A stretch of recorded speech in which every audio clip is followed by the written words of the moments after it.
జమ్మూ కాశ్మీర్ ముఖ్యమంత్రి ఒమర్ అబ్దుల్లా గారు మాట్లాడుతూ ప్రధాని మోడీ గారు తలుచుకుంటే ఏదైనా సాధ్యమే అని అన్నారు. కశ్మీర్కి రైలు కోసం 78 ఏళ్లుగా కలలు కంటూనే ఉన్నాము. ఆ కళని మీరు సాకారం చేశారు. బ్రిటిష్ వాళ్ళు కూడా కశ్మీర్ని దేశంలో భాగం చేయాలని చూశారు. బ్రిటిష్ వాళ్ళు జహ్నాం నది ఒడ్డుగా రైలు తీసుకొచ్చి కశ్మీర్ని దేశంలో భాగం చేయాలని వారి లక్ష్యం. బ్రిటిష్ వాళ్ళు సాధించలేనిది ఈ రోజు మీరు సాధించారు. ఇప్పుడు ఈ రైలు ద్వారా జమ్మూ కాశ్మీర్, కాశ్మీర్ లోయ భారతదేశంలో పూర్తిగా కలిసిపోయింది.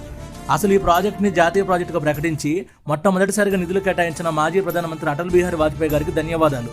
నా జీవితంలో నేను ఎప్పుడు అనుకోలేదు ఆర్టికల్ 370 రద్దవుతుందని, కాశ్మీర్లో ఇంత అభివృద్ధి జరుగుతుందని.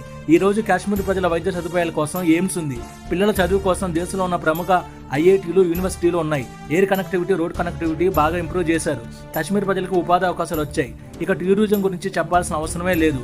అలాగే ప్రధాని మోడీ గారు ఉండగా కాశ్మీర్కి తిరుగులేదు.